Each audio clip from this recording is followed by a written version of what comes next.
Well, how about other C-suite roles that are now emerging, the likes of the chief data officer, the chief digital officer?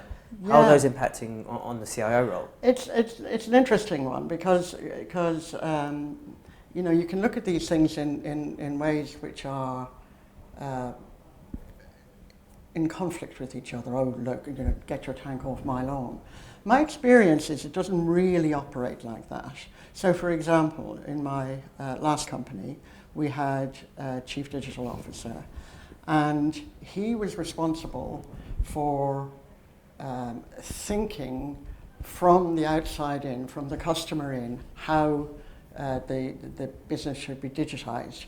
And he had a bunch of people working for him, but he didn't build the technology. In fact, my people and his people worked like that and did all the agile workings, the sprints and the testings and the releasing and et cetera, as an integrated team. Because the IT folk have got a set of skills, the business folk have got a set of skills, and together they can come together and do something pretty special. Similarly, looking at the data side of things, again, Royal Mail had a guy in charge of data, and he had a team of people working for him.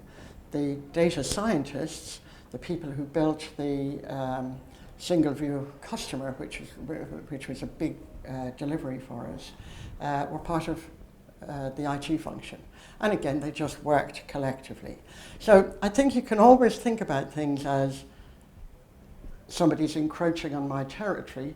Truth is, my opinion, this is all purely my opinion, but my opinion is if people start worrying about people encroaching on their territory, they're possibly not busy enough. Because actually there's enough in business, there's enough to be done, particularly for large corporations that inevitably have complex application landscapes. There's plenty for everybody to be busy and to help the company in a significant way.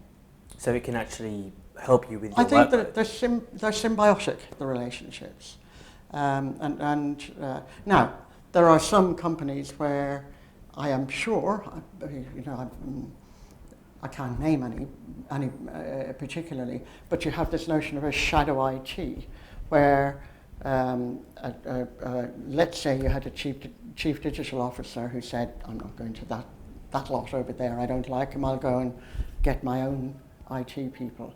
That can cause a problem, and the reason it can cause a problem is that, again, if you're thinking in any sort of sizable organization, then you have to think of the entire application and infrastructure as almost like a patchwork quilt.